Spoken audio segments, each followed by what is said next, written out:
Faribojun will read the, oh, now we have the recording. Great.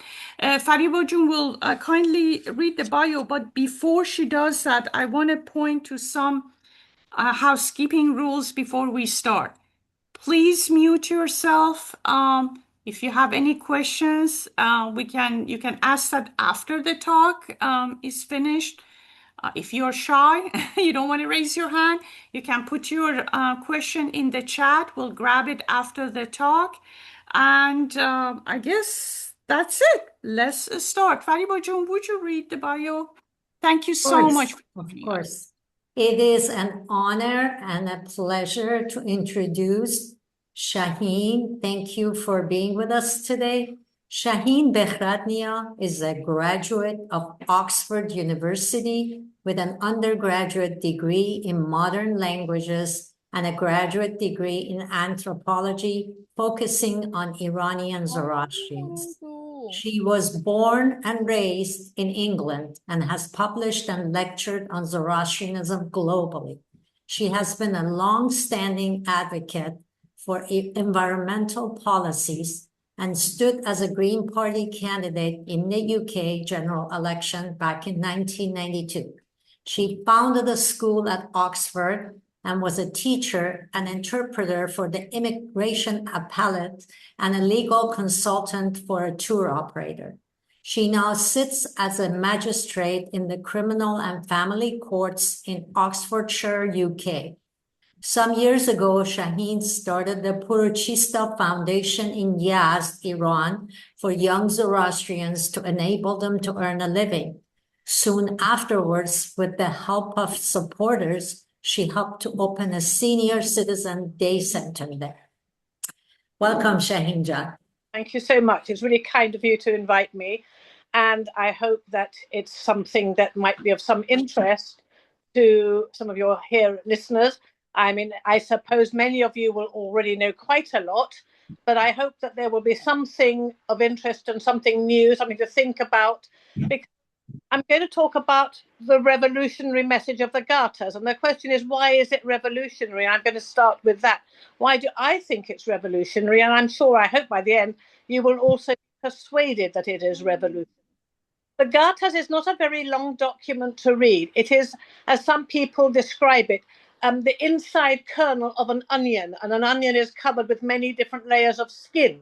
But when you get to the center of the skin, the center of the onion, in the Avesta corpus, you will find the Gathas are there. And the Gathas represent the oldest aspect of Zoroastrianism that we know about. Most of you will also possibly know, or probably know, that our traditions have all been passed down orally. We only got down to writing or gathering them again very, very late. We lost so much of our knowledge and our texts and our information through various reasons, including attacks and invasions. Alexander is famous for that. Of course, the Arabs are famous for that. The Mongols are famous for that. The Safavid kings, the most cruel of them, Shah Hussein. And it went on. So the Zoroastrians lost so much of their knowledge, and they didn't lose their oral knowledge, but they lost their written texts. And so the Gathas were kept in the center of this kernel, and they were redeciphered and understood slowly but surely, starting in the 18th century by European scholars who began to listen to Parsi priests reciting their Avesta, and found the different languages contained inside the recitals of the priests. And it was thanks to European scholars that we began to find the key to Indo-European languages. And the Gathas is one of the oldest of the Indo-European, Indo-Iranian languages. Now, I'm giving you that history so you understand why it's exciting, because it's so old. When we talk about the Gathas being old, I don't mean just a few hundred years old. I mean about 3,300 years old. If you think of Jesus, that's only about 2,000 years. That's why we're in 2025. We're talking about 3,300 years ago, approximately.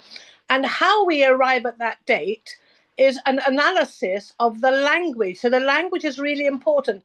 And as linguistic scholarship progresses, we understand more and more about the roots and the Sanskrit links and the Vedic links to other Indo-European languages, the parallels, the differences, the nuances, and the developments of Proto-Indo-European, and eventually arriving at some understanding of the Gathas.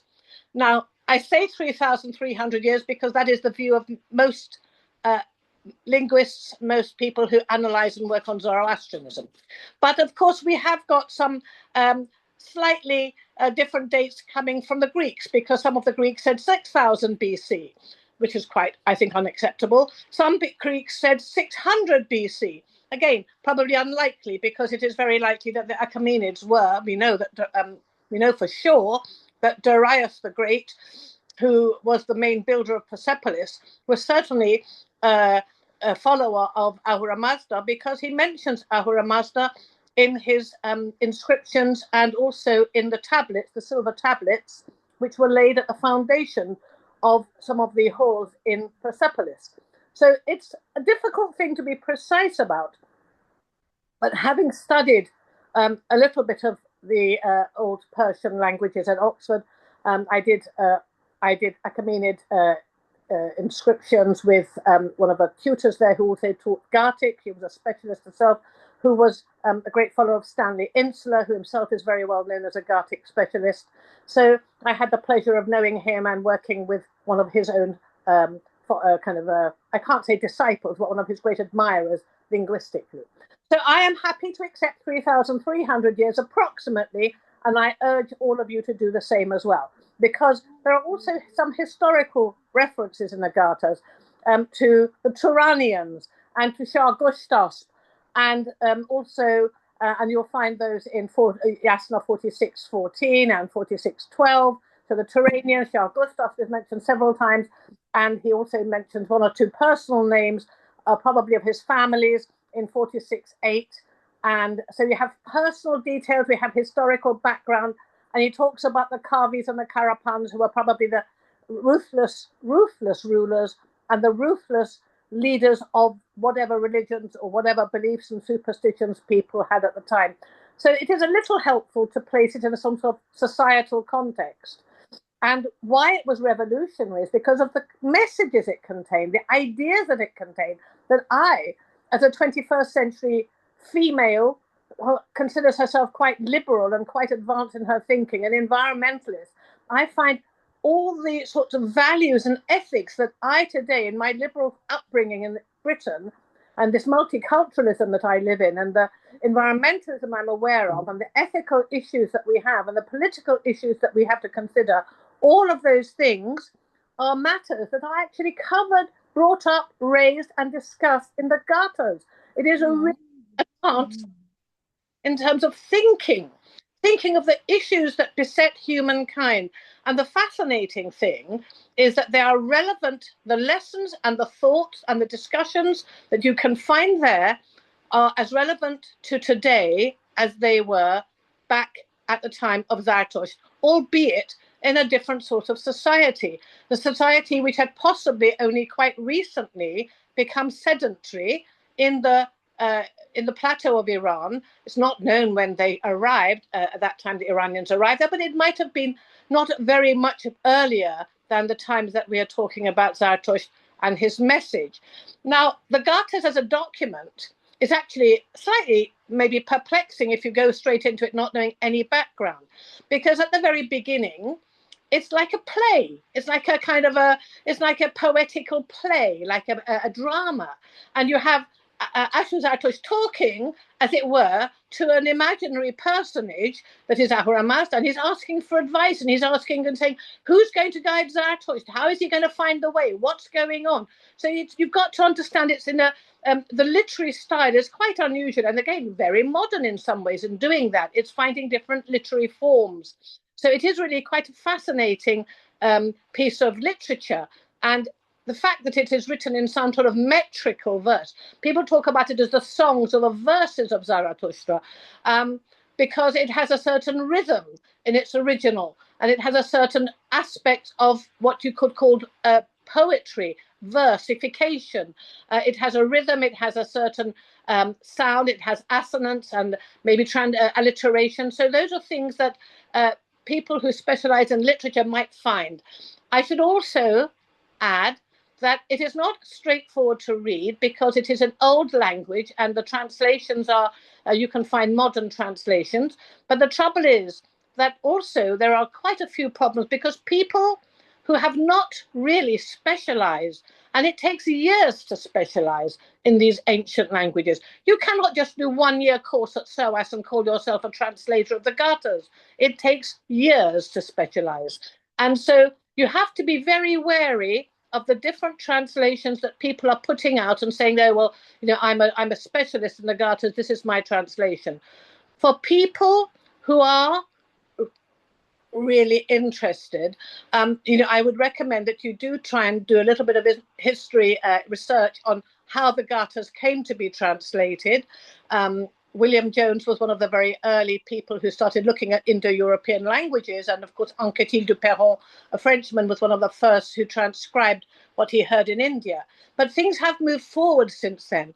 But for example, my tutor at Oxford, Elizabeth Tucker, told me, she gave a talk about this. She spent 1 year researching 2 words in the Gathas just to understand their meaning and look at the parallels in Sanskrit. So I'm just telling you, please, don't read and accept every translation that you come across. There are a lot of people who put their own beliefs or their own feelings into the Gathas, and many of them are certainly not coming from a Zoroastrian point of view. And that is one of our difficulties. I have enormous respect for our scholars who are mainly, until quite recently, of non-Zoroastrian extraction. Luckily today, we have Zoroastrians also doing research on texts and also others who are sympathetic to Zoroastrianism, who understand the philosophy of Zoroastrianism and who can translate it perhaps more accurately. But anyway, that's my red flag. Be warned and beware of different translations and try and be judicious in what you choose to follow. Now, I've given you the date and I've told you who we attributed to Zarathustra. We don't know much about him. We don't even know where he came from, possibly from the Pamirs in Badakhshan, possibly from, some people say from Azerbaijan, which I don't accept, possibly from Balkh. We know, or we think we know, that he died there. There is a very, very late document called the Zartushnameh, which I would dismiss as having very little factual information. It's a very late piece of literature. And I am very skeptical of late Sasanian and post-Sasanian literature because Zoroastrianism changed a great deal in the course of our history. We're talking about 3,300 years now. And Sasanian Zoroastrianism started around 200, let's say roughly 250, let's say AD, until around 630, roughly AD. So we had 400 years approximately of Sasanian rule. And in that time, Zoroastrianism was transformed and, in my opinion, distorted. And the people who went to India from Iran came to India in the 9th, 10th centuries, according to Reza Sanjan, became known as Parsis. They brought with them the traditions that were current at the time, which were very much influenced by Sasanian Zoroastrianism, which was coming up with quite a lot of, in my opinion, ambiguous or, in fact, fallacious texts that had been interpolated into Zoroastrianism, Zoroastrian literature, the corpus of literature, and particularly for my contempt is the Vandidad, or otherwise known as Videvdat, which is about evil spirits and has nothing to do with the Gathas and the spirit of the Gathas, which is so very different and full of love and compassion and kindness. And the Vandidad is full of punishment and sin and kind of disapproval of people who don't obey the rules of the priests of the time. So please remember that Sasanian Zoroastrianism took place or came to exist possibly, if you think of 1300 BC, starting then at 250 AD, we're already talking about 1500 years, and it went on for 1900 years, up to 1900 years. Think of a distortion that anything can go through in that time. Think of Christianity. Think of how did Jesus preach his lesson and what had happened by the 15th century with the power of the popes and the corruption of the popes. And think of the power of the Catholic Church today telling people the things that they must do and they mustn't do. They mustn't have abortion, they mustn't have contraceptives. We know women have to do this, they can't do this, they can't get divorced. So many laws that have been put into the hands of people who've taken power.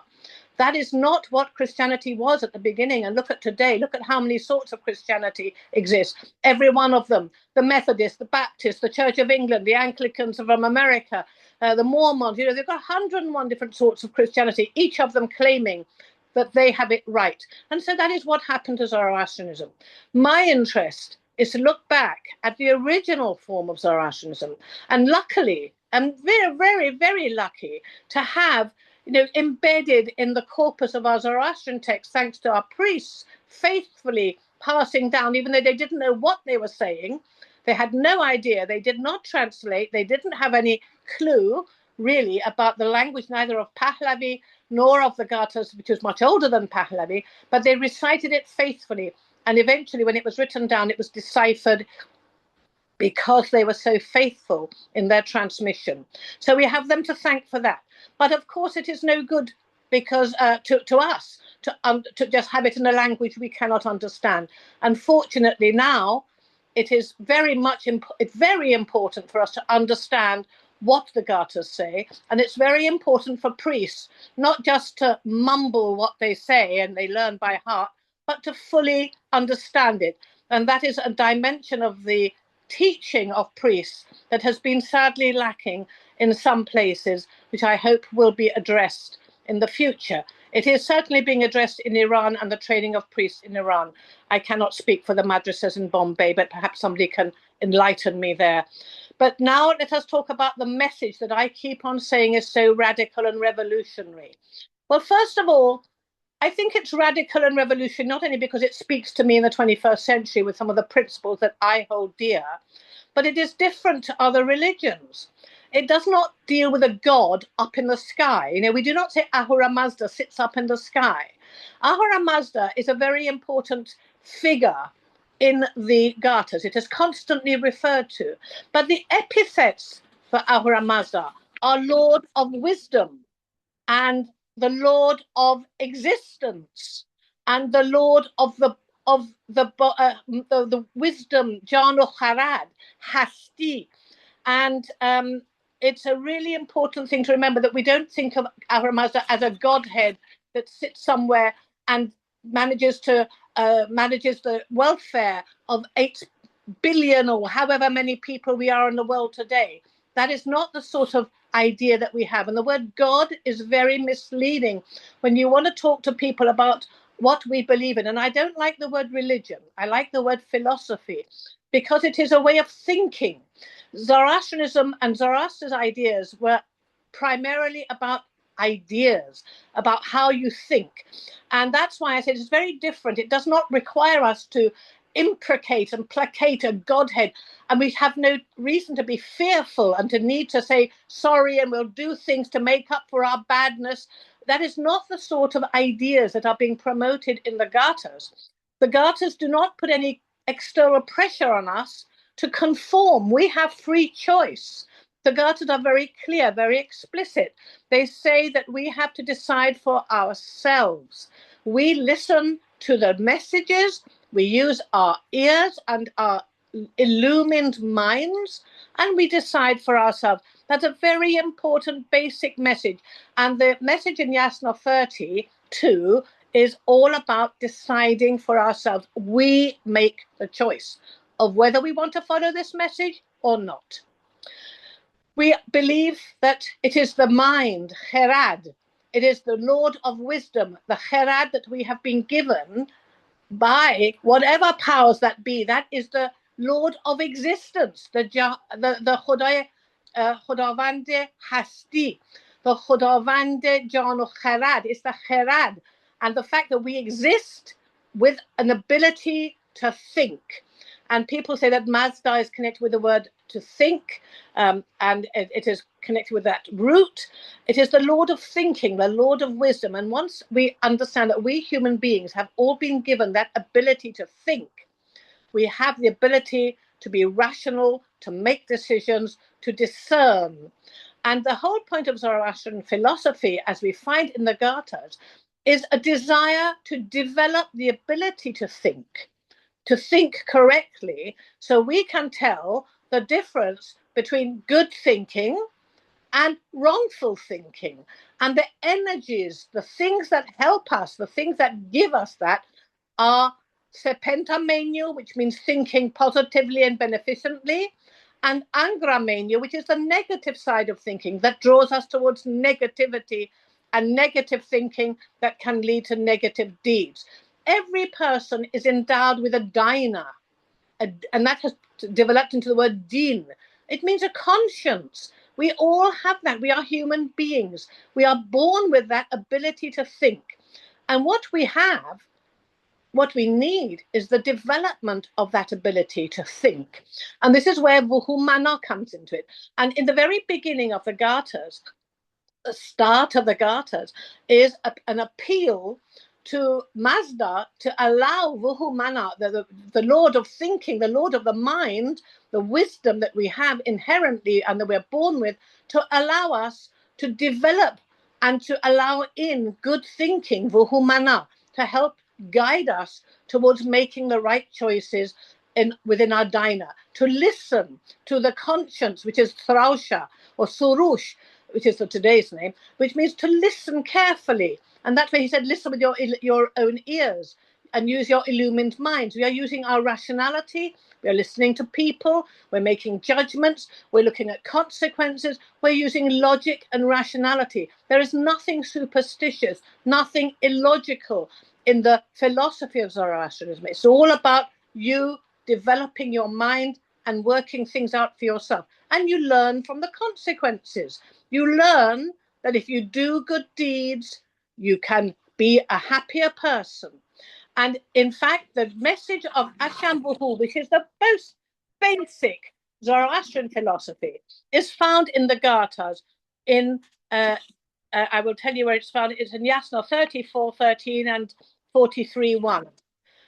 If you follow the Gathas and you want to, you can look this up later on, you will find it says very clearly that happiness is the benefit of following the path of Asha, and bringing happiness to other people brings fulfillment and Asha back to yourself. So it is a self-fulfilling circle. We are here once. We don't know what's coming. In the Gathas, we have very little mention of the afterlife. We're not developing human beings to be frightened and to work and do good deeds because we're frightened of what's going to happen. We're simply saying that good deeds mean and following that dina, that listening to your Sorosha and following the path of positivity will bring its own benefit and reward. You bring happiness to other people, and that brings happiness back to you. And the biggest message in the Zoroastrian philosophy of the Gathas is about Asha. Asha being the thing that we all strive to, the right path, the path of kindness, the path of truth. Asha means many things, but ultimately it means truth, honesty, decency, doing the right thing, following the right path, having harmony in your life, having discipline in your life. It's all the positive things that you can do. And Buddhism has something quite similar. The Tao, the path of the correct way, the right way to lead your life. And they are very similar in the principle that you understand that there is a path and you consciously choose to follow it. And you have to work out how to do that by developing your thinking, your vuhumana. Now, I find that philosophy is a really interesting, simple one. It's the simplest philosophy of all. Be kind to other people. It brings kindness to you. It brings back kindness to you. It makes you feel good. You can sleep at night. You can kind of wake up in the morning looking forward to another day where something positive and good can happen. It's a very uplifting and energizing philosophy to embrace. So bottom line, first fundamental in Zoroastrianism is that you follow the path of Asha. You tell the truth. You don't go out of your way to try and cheat people. You don't, and it's so embedded in the Gathas. Everywhere you read the Gathas, it's about telling the truth, following the path of Asha, doing kindnesses. If you spend your time trying to cheat people, trying to not know the difference between lying and telling the truth, if you don't keep your promise, you don't keep your word, you don't honor your contract, you leave a very, very negative impression with people when they realize what you've been about. And there are people who have gone through their lives, and we know them in public office today, who spent their lives covering their tracks. But bottom line is that when they get found out, they lose all dignity, they lose all respect, and they are, if you like, they die with a bad name. Now, the greatest desire for a Zoroastrian is to die with a nik nam, a good name. And you acquire your good name by doing good deeds, even however poor, however modest, however um, lowly your life is. You don't need money to be kind. You just need to have that spirit of human kindness inside you and to have developed it and to have understood it. So if anybody has any doubts about what the philosophy is that's being taught in the Gathas, I suggest you have a look at it directly. Some people think they know about Zoroastrianism without ever having looked at the Gathas. They are wrong. Many people who are born Zoroastrian think they know all about Zoroastrianism because they learnt it from their parents or their grandparents, but they may not have ever looked at the Gathas. And that's a pity, because many of them have got quite the wrong end of the stick. And that is sad for me, because, I mean, as a Zoroastrian born myself, I'd like to think that everybody who says they're a Zoroastrian knows what the content of the Gathas is, but they don't. It's very much passed on secondhand. And on the whole, I have to honor all our forebears and all our forefathers. They taught us in the difficulties that the Zoroastrians have lived through, and there have been many. And you need to know, anybody who didn't know, that there were only about 7,500 to 7,800 Zoroastrians left in Iran 120 years ago. That is or 130 years ago. That's a very low number. We were almost wiped out. In India, the peak of the population of the Parsis who went to India when they couldn't face the persecution that they were suffering in Iran any longer, back in maybe 1,000 years ago, they peaked at 120,000, and their numbers are much, they're half that number approximately today. So there are not many of us left in the world. Luckily, we did come back from 7,500 to a much larger number, but now sadly we're dispersed all around the world. So given that the difficulties we've gone through, I honor our grandparents and our forebears who've kept this basic philosophy going: tell the truth, do kindness, do charity. But that all comes out of the Gathas. And that is so relevant. In England, we just had last week a thing called Children in Need. Every year, people pledge money, anybody who wants to, and all sorts of people do charitable activities to raise money. One very interesting woman who is a radio personality ran, I think, the equivalent of 7 marathons to every day over 5 days to raise money. She raised an enormous amount, I think some 1.4 million. I can't remember the number, but the point is that anybody can do charitable things, and we have that tradition in England, and you do everywhere in the world. It's not exclusively British, of course it's not. It's human.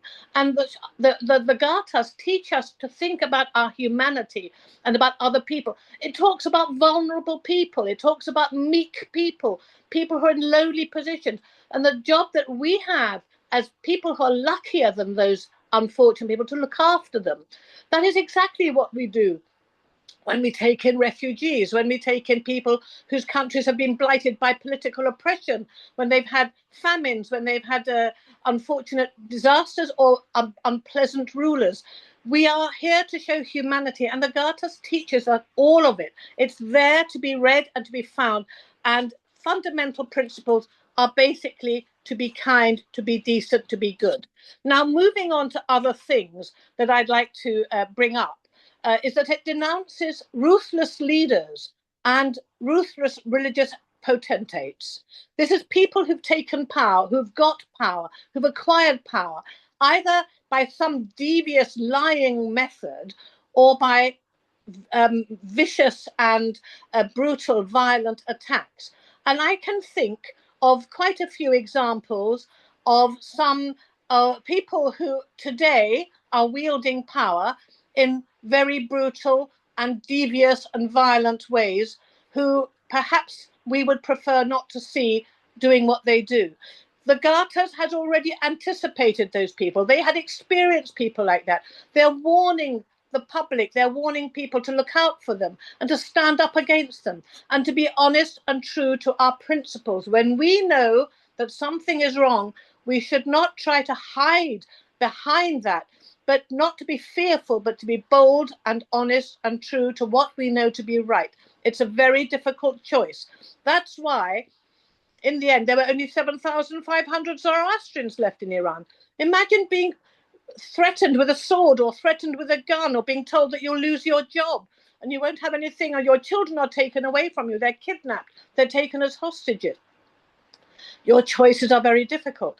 But those 7,500 stuck it out. And it was a tough choice.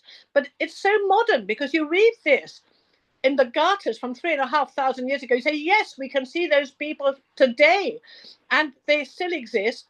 They're not listening to their consciences. They're looking at how they can get power to make other people obey them and do what they want, and to live in fear. And that is not the lot. That should not be the lot of a human. The lot of a human should be to live a fulfilled, happy life.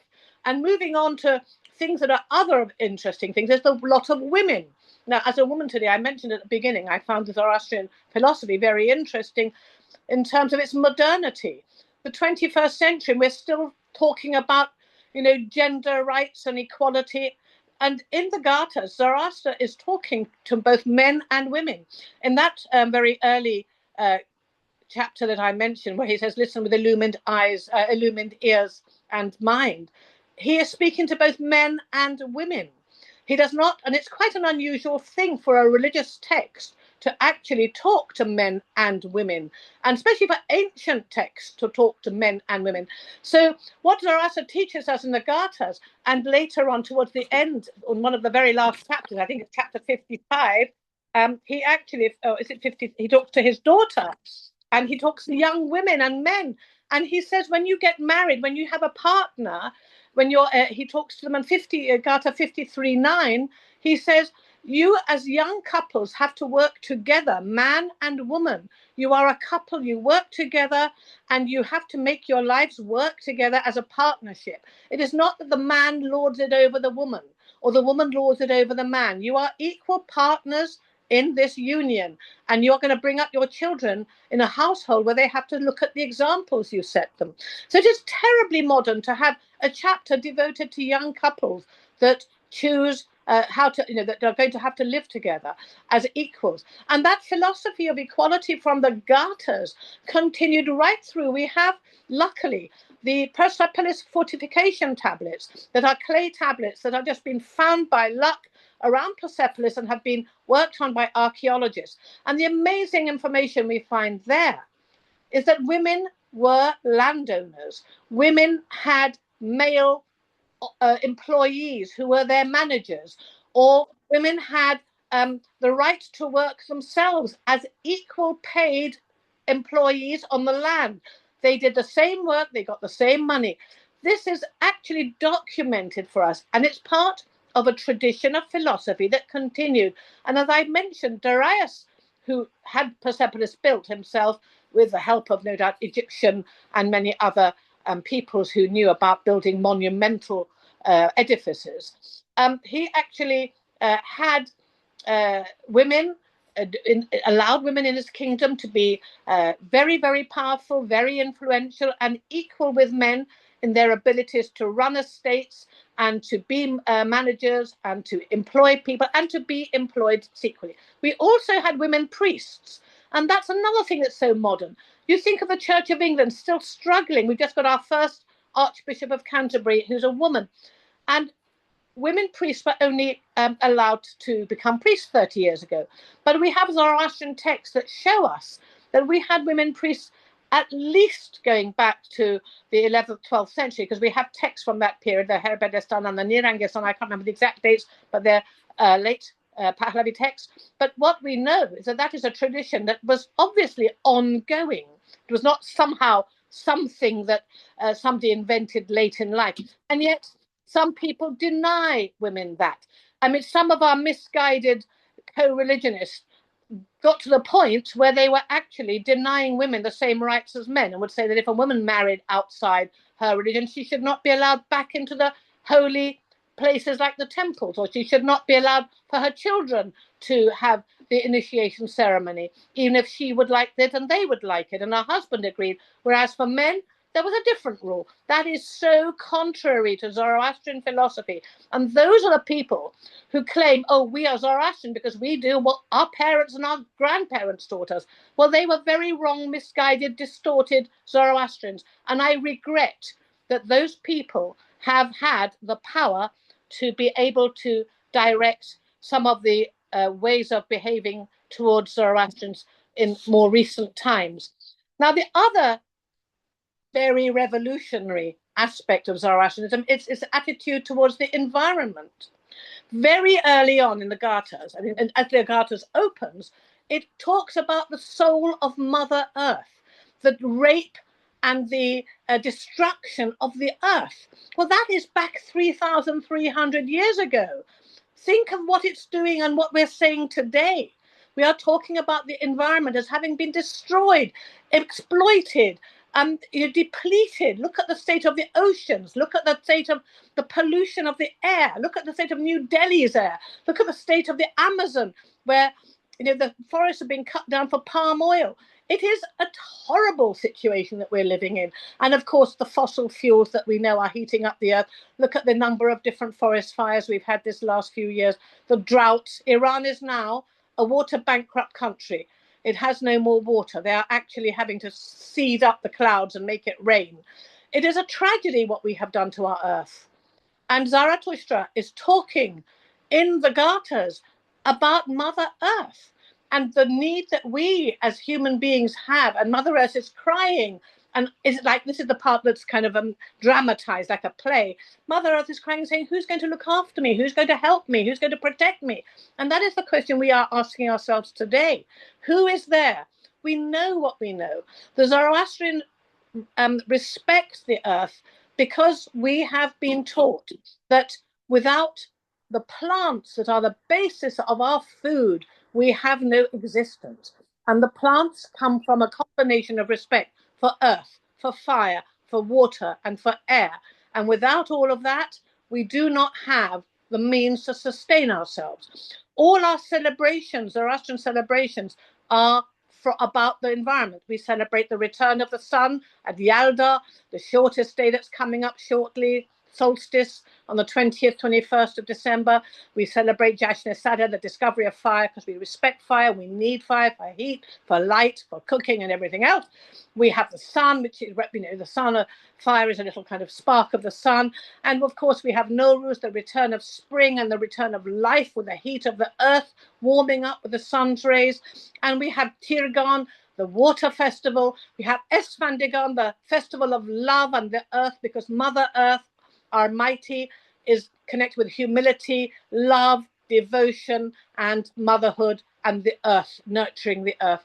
We have, we said Tirgan, the water festival, because in the middle of the summer, we love our water, we need our water, and we have to value our water. We mustn't deny the fact that we must accept the fact that we waste water terribly. People who wash their teeth, let the tap run. We don't collect water. We could reuse water. We are very wasteful with our water. We have long baths and so on. We are very wasteful. We need to appreciate it more. But moving on, we have the harvest festival of Bergan, which is also a festival of love, of keeping your promise, of honoring your contract, of friendship, all those things that come with it. And it's the festival of harvest, where we give thanks for what has been growing and has sustained us. And we have the festival of, and I think that's about the festivals I've gone through. But the other thing I didn't mention is the animal world, because I've mentioned our mighty, the earth. I've mentioned Asha. Well, I've mentioned Asha, fire. I've mentioned and I've mentioned water. That is represented by Havaratat, which connects with mortality, and the plants I've mentioned, which is Amardad, immortality, because plants drop their seeds and they go on and on. But what I haven't mentioned is the animal kingdom, and in our philosophy, Vuhumana, which is mentioned so many times as rightful thinking, is associated with animals, and we have a real respect for animals, although we need animals to help us. And some people, of course, eat meat. Zoroastrianism is not a meat-free, philosophy, but it is very respectful towards animals. You don't eat meat every single day. You shouldn't waste your animals. Animals are there to help us in many ways. When they are milks, they give us yogurt, milk, cheese. When they are shorn, they give us wool to keep us warm. And when they are in the fields, they eat the stubble and they drop their droppings and they help to fertilize the land. We do not need to eat meat all the time. And when we eat meat, we are respectful and aware that we are taking a life. And you might like to think about the frequency with which you eat meat, we take for granted the fact that animals are there for our convenience. We must make sure they have a good life. They live a decent life while they're not caged up in tiny cages like those horrible battery chickens, or force-fed like those veal, those calves that never see the light of day, or the chickens, as I mentioned, the battery chickens and the pigs who are kept all in tiny, tiny spaces, or cows that have never seen the light of day because they're kept in barns and they're only given dry food. We need to give animals a good quality of life. And in the month of Bahman, which is a derivation, the modern derivation of Vuhumana, Bahman, Vuhumana are the same word. Just over time they change, just as Ahura Mazda has become Urmuz and now is Hormuz, that some of you know, the Gulf of Hormuz. Anyway, all of these words, Bahman, anyway, back to Bahman, the month of Bahman, some people would not take their animals or their beasts of burden. They would not give them, put weights and heavy things on their donkeys and mules. They'd give them a day, their month of rest. And certainly we have 4 days in the month where we don't eat meat, including Bahman, Mah, Gush, and Ram. And we have some people on the day of Bahman in every month give their animals a special extra dose of nice food, or they take them out for a special little walk around or something. My mum used to have her own goats and she used to make a great fuss of them on the day of Bahman. They were special to her. People understood that animals don't get taken for granted. Now that's good thinking. That is the way that you have to develop your empathy, not just for human beings by being kind, but being kind to animals, being kind to the environment. And as possibly some of you know, Zoroastrians were particularly kind with dogs. Dogs are very important in our history and in our philosophy. As you know today, dogs can detect drugs, dogs can detect cancer, dogs can detect all sorts of other things too, and they used to be able to detect death. And we used to train dogs, and of course during COVID there were people training dogs to detect COVID. So dogs are very dear to us. They are very clever creatures. They've been very good friends to humans. And in our philosophy, we always in the past used to feed dogs before we ate our own food in religious families, in traditional families that had the priesthood. It was certainly the tradition. Now, this all goes back to the Gathas that tell us to think, to use our minds, to develop rationality, to think about having kindness and empathy. So the emphasis on the environment, for me, is enormously important. It's so modern in its thinking to make us rethink how we have been treating our earth, taking everything for granted, taking all the water out that we could, and using the soil as much as we could, taking as much as we can and putting chemicals in. It's just so artificial and so unfortunate. We're trying to get food for cheap, really cheap prices, never mind the quality of life of the animals, never mind the chemicals that are permeating all the cereal crops that are produced on enormous intensive farming scales. And so we have learned again to think organic, to think small, to think local. And it is, I think, a philosophy that's kind of doing full circle, going back round to 3,300 years ago. I mentioned also that the afterlife is not an important concern for Zoroastrian philosophy. Zarathustra did not say you must only be kind because if you aren't kind, you're not going to go to heaven. That is not part of the philosophy. We're not worried about tomorrow because we have to live life today. But there are two indications in the Gathas about what might happen when we die. The word, death is not a seriously worrying matter. We are taught that we are human beings, that we are here today and we go tomorrow. We are nothing special. We are special because we can think. We are animals that have thinking, but perhaps dogs have thinking, other animals have thinking. We are only just now beginning to understand the level at which other animals have sensitivities. We are only just beginning to understand animal psychology. But moving beyond that, what I want to just say is that we know there are references in the Gathas to the house of song, and the abode of everlasting light. Those are just the vaguest of references to what might be considered where we go to after life. And there are two references in the same chapter of the Gathas to the Pulichinavat, the bridge of judgment. And that's in Gathas 35, 10 and 11. But we don't know much about it. There is just some sort of metaphor that when we die, we want to die with a light heart. Now, I don't know if any of you have talked to people who've got near-death experiences, but people who have had near-death experiences talk about seeing a tunnel of light coming towards them, and they've come back from the dead. And they also talk about sometimes, so the light is one thing, and they also, some of them feel heavy-hearted and some of them feel light-hearted. They go lightly through to the light, and some of them feel heavy-hearted. Now, that is something about, may I, and in our prayers, the Tandurusti prayer, that is a very late prayer, and it's almost totally comprehensible to any Farsi speaking person, that we say, may I pass lightly and happily across the bridge of judgment. And that is what we say, because we believe that if you've been a good person and you've done good deeds, then you have nothing to fear about what happens next, whatever it is. There is nothing to fear if you've been a decent human being.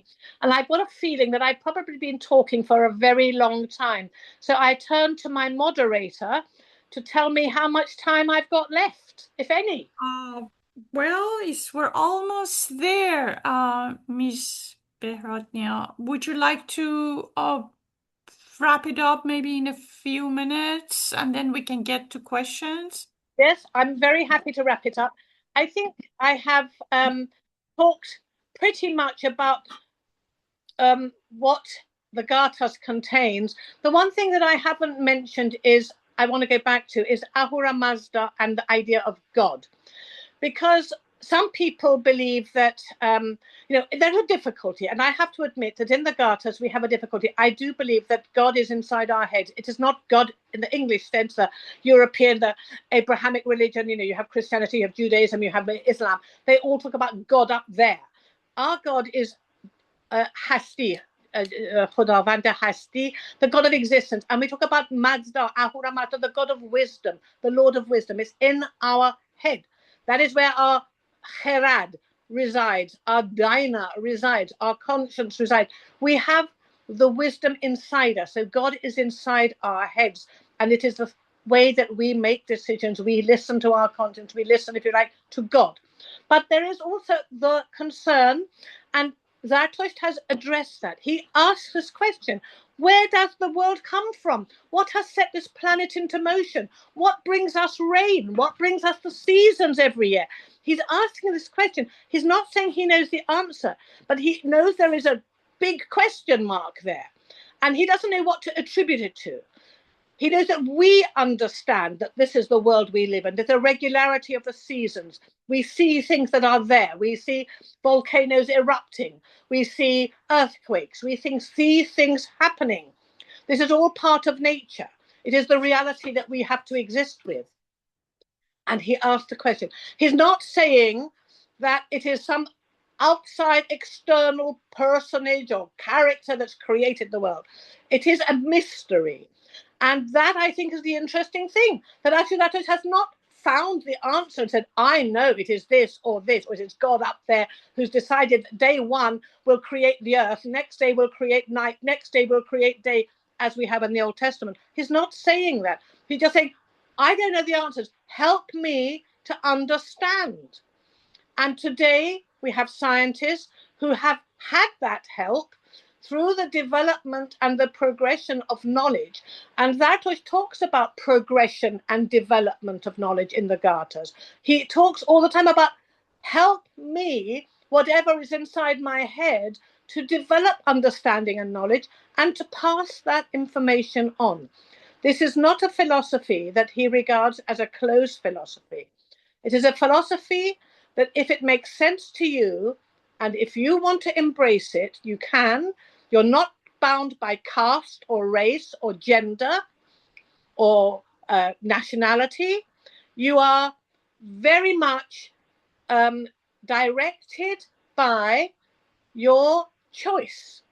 And your choice, if you want to spread that knowledge, if you want to share that message, he tells us in the Gathas, take this message to other people who want to join that brotherhood and sisterhood of the right people, the people who want to do good.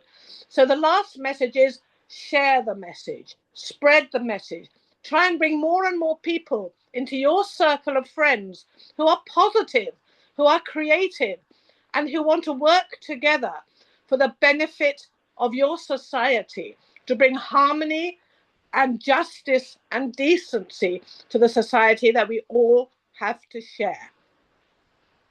And that, I think, is probably my last word. Thank you so much. Thank you for joining us. It was wonderful. Learned a lot. Very interesting. Thank you.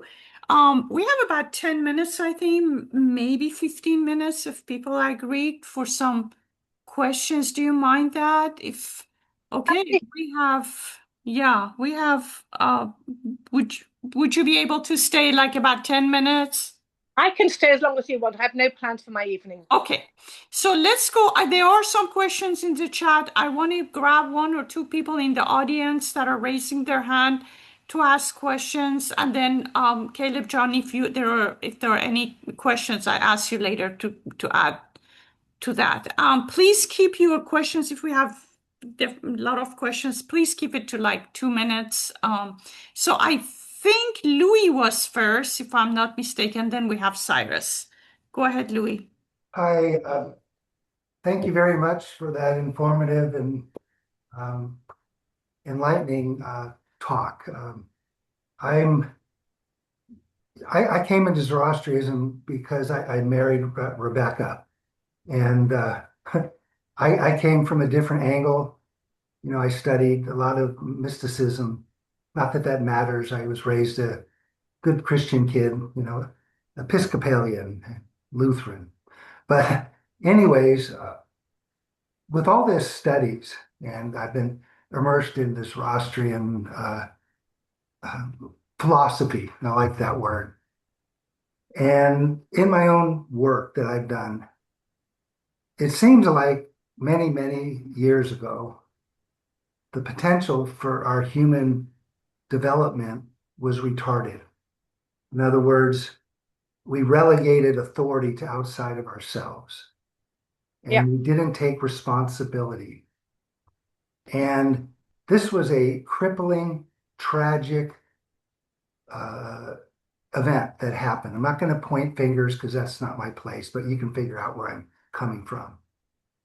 Well, now I feel in my soul, very, very deep, there is something emerging, a latent, I call it a latent potential, something that atrophied and sat, an untapped potential.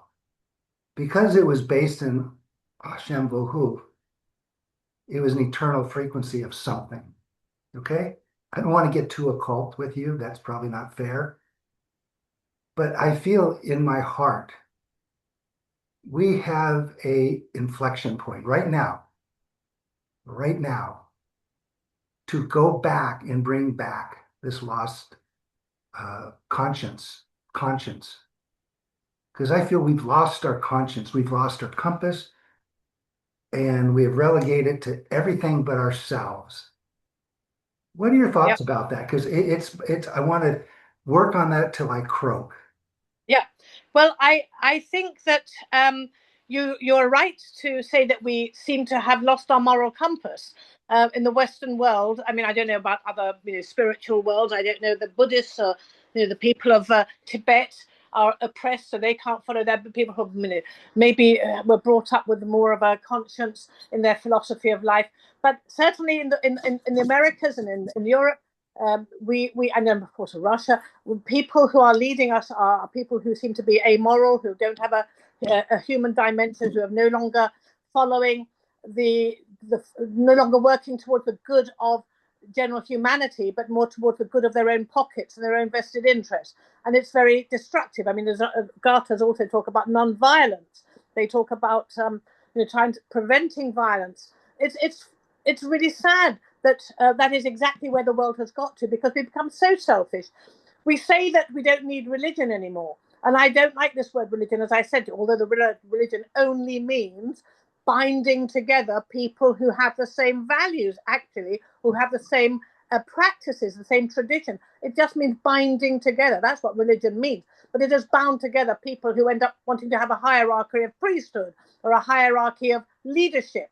And if only we could get that part of it out and go back to the moral and ethical dimensions that religions did bring to people. Of course, the Ten Commandments had moral and ethical dimensions. The Quakers today don't have leaders. They don't have Christian Quakers don't have that sort of kind of ritual and hierarchy. They just do their own thing and try and be good people, because they're trying to go back to very basic Christianity, stripping it of all those other attributes and going back to very basics. Now, I have a lot of time for that, and I do agree with you that we have lost our moral compass, and a simple philosophy like Asham Vahu, bring kindness to other people, and it brings kindness and brings happiness back to you. Make other people happy, making you happy, is so simple. But how do you get people to share that message? Because it's not in their interest to be selfless. A lot of people, I wouldn't say most people, but a lot, that we have to recognize that there are people who are power hungry, who get a kick out of controlling other people. It's maybe making up sort of personality deficiency in themselves, that they need to control other people. And they love money. They are wedded to the idea that money is a great thing and it's going to make their lives easier. In many cases, money just is the beginning of problems, because when you've got money, then you worry about how you keep your money and how you pass your money on. And some people are much better off not having too much of it. So there's so much complication in the world. And of course, we have an enormous population, and our populations have stopped allowing real communities. Our communities have become bigger and bigger so they more function. Back in the days of ancient Greece, which I used to teach ancient Greek history and Roman history, Greek democracy, although it didn't include women and slaves, could still function in a city state because the city was small enough for people to be able to gather in one place and talk and debate. And in some places, they still have referendums, like in Switzerland, where things are small enough on scale. It's almost like the genie is out of the bottle, and I don't know how you turn the clock back, but I share with you your frustrations and your insights into the fact that we don't have much of an ethical society. Out of curiosity and interest, I don't know if you've ever heard of the Reef Lectures, but every year on the BBC in England, we have an eminent person of any nationality who's got an interesting angle on something. It could be AI, it could be the brain, it could be the latest research into consciousness, some aspect of. But this year, they have a Dutch historian who's going to be talking about ethics and the role of ethics in political life. And that is exactly what we are missing. We do not have any strong. We have people who pay lip service to it, who pretend to have it, but who are not actually practicing a really strong ethical approach to their behavior, what they do. And of course, it's because power corrupts. It's very difficult to be a powerful politician or a politician without, in some way, buying into, compromise. And compromise is often the downfall of a politician, because they lose sight of their own moral compass, or they can't find a way to exercise it. They can't apply it in their power, in the position they hold. But anyway, I'm share with you, and that's about all I can say, because otherwise we could go on forever, couldn't we? Thank you so much. I think the next person is Cyrus. Go ahead.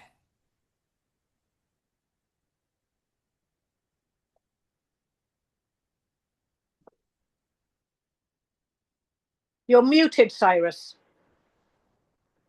We can't hear you, Cyrus.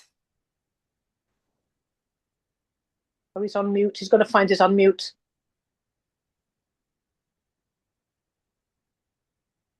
Okay. We can hear you. So I'm gonna jump to Pozo. Sorry, I don't know how to say till you figure out, Cyrus. Hang in there. Go ahead. Yeah, Next. I go by Jay. But yeah, and I was just wondering, it's I think like you were talking about more about the basics of the Gathas, and there's just so much information out there. It's very hard. I was just wondering, do you recommend any books or that more aligns with what you were speaking about, just about the Gathas, because that's kind of where I'm aligning in this is the philosophies of the Gathas and in the teachings of Zoroaster. Um, Well, um, yeah. have you read? Have you actually got a hold of that copy of the Gathas? I got a book on Amazon, and again, I just don't know which ones there's the Gathas, specifically the Gathas, and what part Well, is the. it would be not be a bad thing to actually read the Gathas, but the trouble is whose translation, and it is difficult because the language is not straightforward. It's not easy. Not everyone agrees with the meaning of it, but you get a good picture. Now, the Gathas that I use are the ones I can just hold it in front of you. It's Oh, that's can you? I don't know. Can you see that? That's the yes. and that's the English side. It's Okay. the Can I take a picture real quick? Yeah, take a picture if you want, or I can send it through. I don't know. You take a picture if you can. It's the Gathas by the former, well, he's dead now, the deceased brother of our high priest. This is Firuz Azar Goshasp, who spent a lot of time in India training, and his brother Adhir Azar Goshasp was our high priest some while back. And it's really important that you start with a reading of the Gathas if you can, to start getting an idea, because people will interpret, and the question is, whose translation are you going to read? I mean, I have 7 different translations here. I can show you a couple more. Here is one by, here is another one. This one is by now recently deceased Khosrow Khazai, who was a Muslim convert to his Zoroastrianism, very devoted and very keen on it. Of course, Ali Jafari, who started the Zoroastrian Assembly, has written his own Gartic translation, a little freer, I would say. And we have here, what have I got? I've got the teachings based on the Gathas by 1979. There are so many, but I would recommend Insula, who is a Gartic specialist, also recently deceased scholar. And I'm very keen myself on using the Mudhaj because it has the Persian on one side and the English on the other. And it's useful for people who speak Persian as well as English if they're not sure about the English. But, there are many. But it's a very good idea to start with the Gathas and try to deal with the difficult bits and move on, because you will find that the essential message is there. Telling the truth, being honest, doing kindness, listening to your conscience, using your own intelligence to try and make the right decisions, and not being misled by other people, using your own intelligence to work things out for yourself. Do not listen to other people all the time. Just start using your brain, which is what we've been erad, wisdom, Mazda. Anyway, moving on. Well said. Thank you. Cyrus, would you be able to now resolve this? Yes, I think I've got it resolved. I apologize for that. Thank you so much, Doctor, for your thorough and detailed explanation. My question was, I know we've talked a lot about Asha, which can be translated as right or truth, etc. And as you've described, would include things such as, charity, kindness, keeping your word, etc. From the translations of the Avesta or the Gathas that I've read, such as the ones on avesta.org, etc. There's a talk of or Asha, but there's also a talk of Druj, which of course would translate in Farsi as Duruj, lie. My question, I guess, is I was curious about what would your perspective be on what Druj would entail? And my understanding is, I've studied the various religions and philosophies, and it seems like whether we're talking about Chinese philosophy, Western philosophy, the Abrahamic religions, the Indian religions, what seems to be the root of root of evil, or whatever you might want to call it, is excess and desire for excess in wealth, the excess, some might term it as hedonism, living for the physical pleasures, living for wealth, excess, as I've said. So what are your thoughts on what the Gothic perspective on Druj is, kind of in light of that? Okay, from my perspective, Druj, as you said, Duruj, it's very close. It's the dishonesty.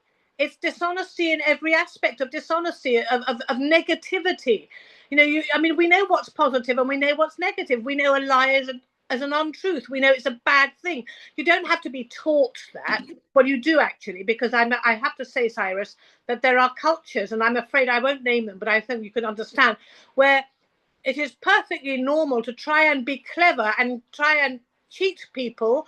And kolosar gozari is it's kind of a clever thing to do in some families. Bravo, you got the better of somebody by being dishonest. You ended up with a bit more money, a bit more of this. You stole this. But bottom line is that we know what is wrong. We have a conscience. We were born with it. And if your parents work by example to show you how to live, you work out what is good and what is bad, what is truthful. Therefore, druj is everything negative. It's not just duru, lie. It is everything that's on the side of the lie.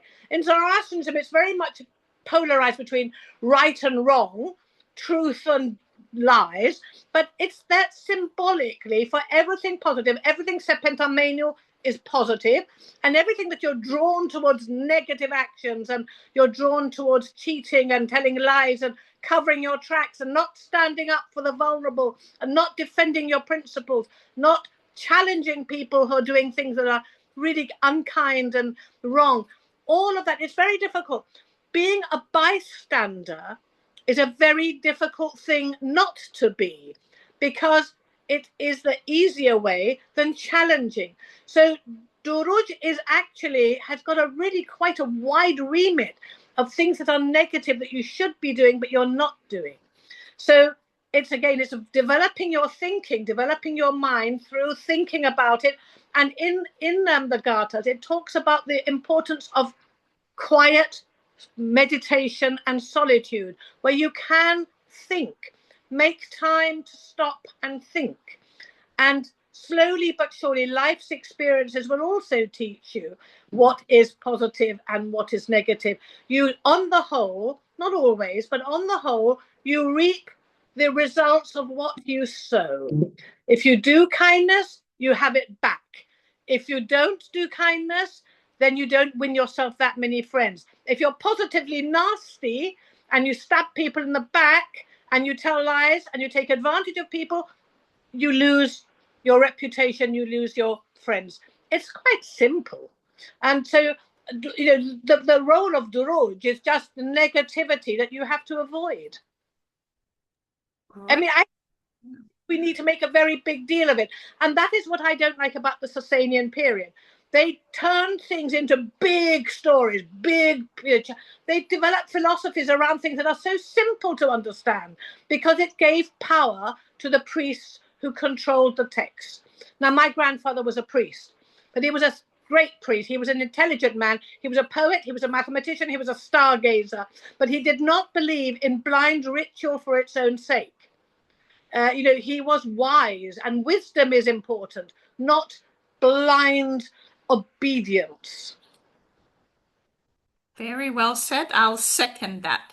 Caleb John, before we jump to Jeru and Dr. Kumar's question, are there anything in the chat that we can address? We see Jay had put a question in the chat, but he asked it. So yeah. Okay. I saw some question from Asha, but maybe we can jump to Jeru and Dr. Kumar. That was, I don't know. Do you want me to read the question by Asha? It was a little bit earlier in the chat, but I have it right here. Yeah, go ahead. Let's address that if possible. If not, we can. Okay, all right. So I'll read their question out. They say, Asha says, "Hello, ma'am. It seems you don't believe in dualisms of evil versus divine forces. We recite Ahrai Mazdai Wispa Wohu Chinami, which means I consider Hura Mazda as the origin of the good things. Could you please explain where is the source of the evil? Mind of human can create evil only if seed of evil is planted in its potential. How can I create something beyond the potential Mazda has given me? What is the explanation of birth defects, serious genetic diseases, illnesses, etc.? Why doesn't Mazda stop it? What is the point of creation then if we are not his soldiers helping him against evil? Thank you." Well, as I said, I'm personally, I think that there is an entity outside that is Mazda that intervenes to either make or not make things. Mazda is what we have in our heads that we create ourselves. It's our thinking. So that Gathas tells us that from our thoughts and our minds comes the ability to think, and to think positively and negatively. There are negative things in this world. We have the negative pull that makes people do nasty things. They want to do selfish things. They want to do unkind things, harmful things. And we have the positive pull. That's a reality. There's no point in saying it doesn't exist. It was created by God. It wasn't created by God. It was created because it is the nature of human beings. We exist and have accept that we cannot. Are you hearing me? Yeah, Yes, we can hear you. Yeah, we can hear you.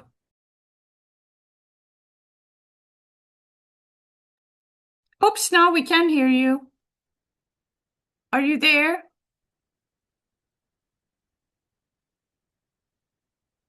What? Maybe she had connection issues. Yeah.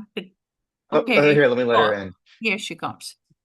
Okay, the dark forces kick you out, Mrs. Right Bethel. when we were talking about them. I'm not Right when you're superstitious, but Just joking. Go ahead. Are you there? I'm Okay. here, and I'm hopefully here as well. Yeah, two here. Yes. Right. I, there we go. an interruption.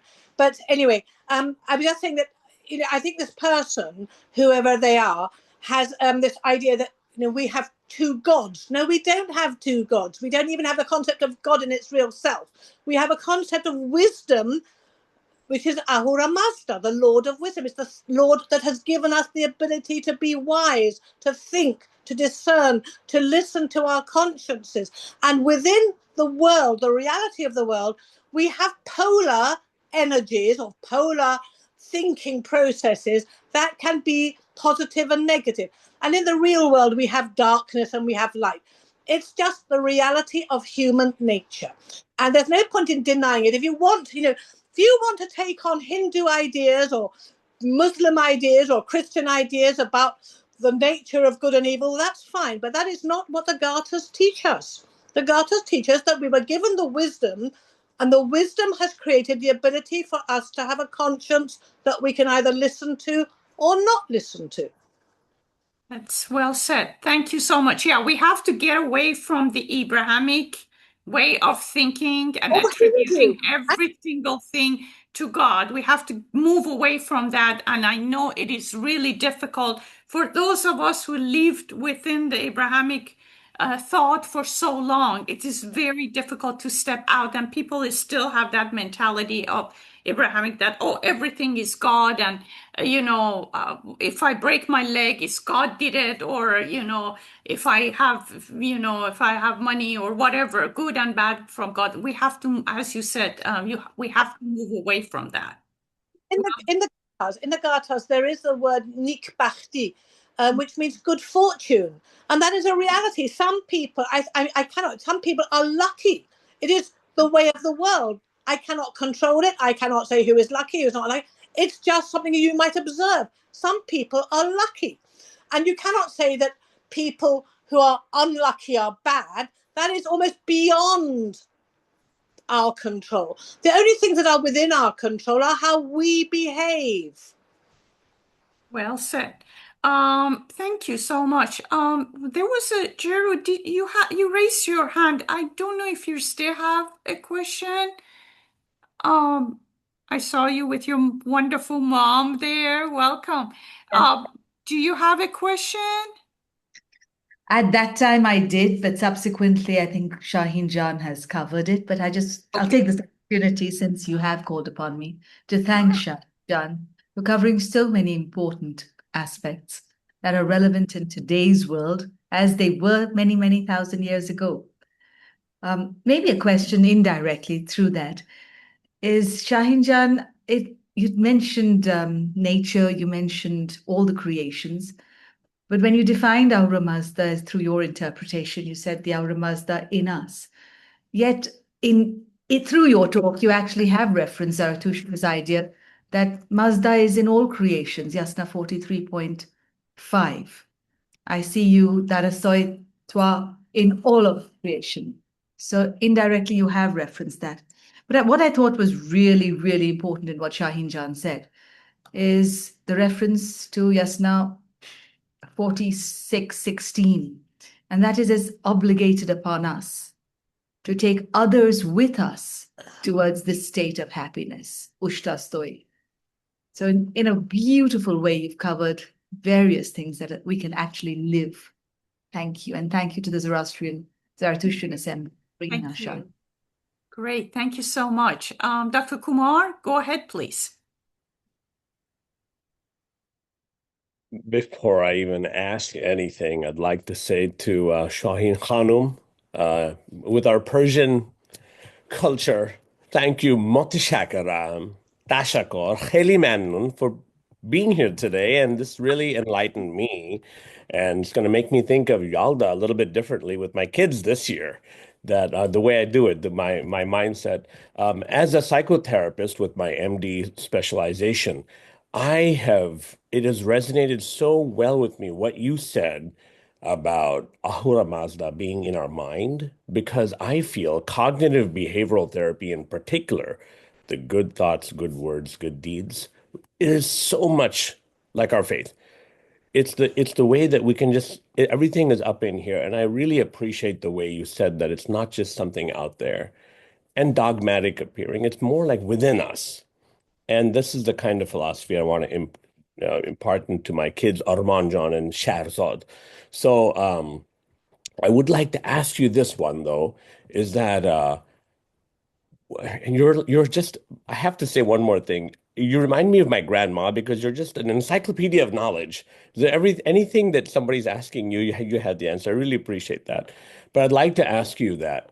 Um, our family came from Mashhad and came all the way to India and settled. I believe that was during the Qajar dynasty time. A lot of persecution may have been that second wave, I guess we'll call the Iranis. There's a kind of a dichotomy there between Parsis and Iranis, and kind of it's not about the Gathas, which today's focus is on. It's more of a cultural component, can be kind of a delicate matter. It's more of a cultural aspect. It has a lot of depth about the politics that time in Gujarat and all that. But I wonder if that can change over time. It's not necessarily the way people are believing ethically. I think it's more of a ethnicity aspect and things like that.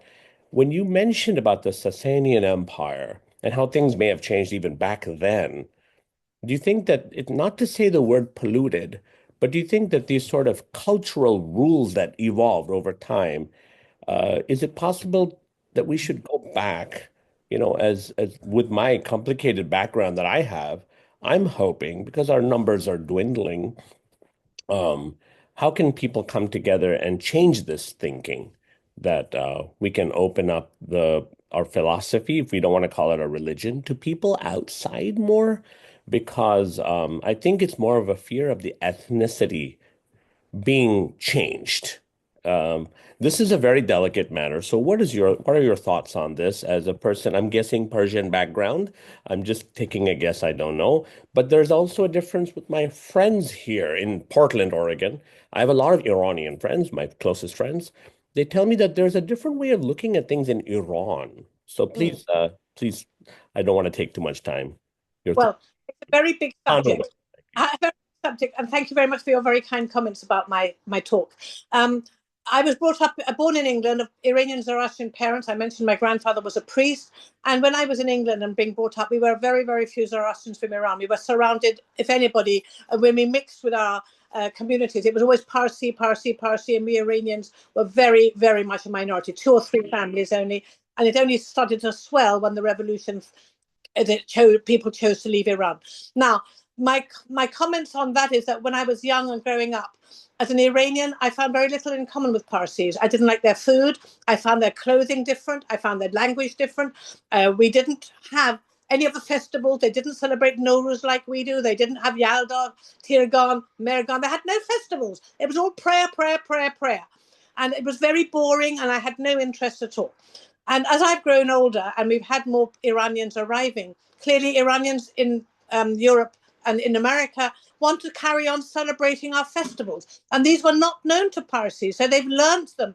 And we found that some Parsis, now not all Parsis, some Parsis are very, very, I think, skeptical about Iranian Zoroastrians. And they think that we let in all sorts of unacceptable people, and they don't believe in the right of other people to join our faith, and they don't believe in the right of Iranians who've been forced to become Muslims back in the days of their grandparents or their great-grandparents or their great-great-great-grandparents. They don't believe the right they have to choose to give up Islam and come back to their native religion.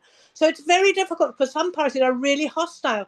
And I put that down to being in India and living in a caste system where there were people who were not allowed to move out of their caste. And furthermore, when Parsis came to live in India, they had to be very delicate and careful about not proselytizing, not evangelizing, not trying to go out.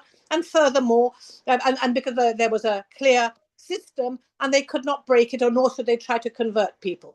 And of course, they left Iran at a time when converting people was very dangerous. It was a capital punishment, sin, and you would be executed for doing it. So for many reasons, Parsis living in India who'd come from a background of the history of the Sasanians did not accept converts. On the other hand, from the Persian rivayats which were exchanged between the Parsis and the Iranian priests through from the 15th, 16th century onward, the Iranian high priest made it absolutely clear that if Parsis were prepared to sleep with their servant women and have babies by their servant women, then they should certainly accept those children as Zoroastrians too. And if the servant women could feed them and cook for them, and they were worthy to feed them, then they should be worthy to be accepted as Zoroastrians. They should be given Zoroastrian funeral rites. They should be initiated as Zoroastrians, so that the priests were saying all of this to the Parsis. And I think that that was understood and accepted by some, but not by all. So you get this dichotomy of liberal Parsis and you get the orthodox Parsis. And the fact is that the cultural changes, I mean, there are cultural norms that you cannot deny. As I said, language, clothing, food are three really, and how you worship. The Zoroastrians do not put ash on their foreheads. They do not go and kiss the railings. They do not bow down in front of the altars. Parsis do this when they go to the temples, our fire temples. And so we find that there are different practices, some of them absorbed by being in a Hindu society. So without wishing to be hostile, the reality is that there are differences. In America, in Britain, outside of those places, then people learn from each other.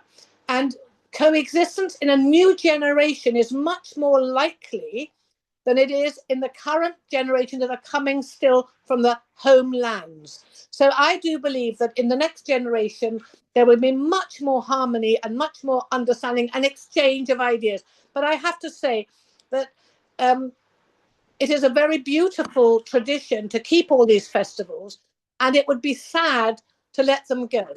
But it is very difficult to, in a place where you have a very small critical mass and you're a minority, it's very difficult to get people to share the responsibility for making these things happen. And that is, I think, where we have a real difficulty. How do you make all these things happen when you haven't got people who are willing to come on board and help, and who haven't got the knowledge, some of them even. So, that's my answer is very complicated. I've experienced it. I've heard comments. I've heard hostility. I've had hostility. I've had all sorts of suspicious comments about it. But I still want to carry on trying to perpetuate this beautiful faith with love. The philosophy of life, the traditions are beautiful. I don't like too much ritual, but I like a little bit of ritual as well. I just want to say, if you want to come to our Portland Zoroastrian Yes, Society with Rebecca, you can have traditional Persian food, zarash pulao, and yes, and definitely. juje kebab. It's all And you can traditional come to Persian. the shrine too, with the Zoroastrian shrine in Portland that my husband actually built. I wanted to be respectful of everyone's time. It's almost an hour and a half we are here. I want to let Ms. Behratnia go. It's late in London now. I wanted to thank all of you, to thank Miss Behrodnia to take time to come and talk to us, inspire us to go out and do good, to read the Gathas, be good and happy and give happiness to other people. I invite all of you to join us on December 14, 9 a.m. Pacific, for another casual roundtable. Check our website. Go out there and read Zarathustra's Gathas. It's a masterpiece, as our wonderful Miss Behrodnia indicated. Goodbye, everyone. And again, thank you so much. Okay, goodbye then. Bye. Thank you. Have a great evening. Bye. Bye-bye. Bye, everyone. Thank you. Bye-bye. Bye, everyone. Love the See talk. you next time. Love. Bye. Great talk. Thank you. Bye. Thank you so much.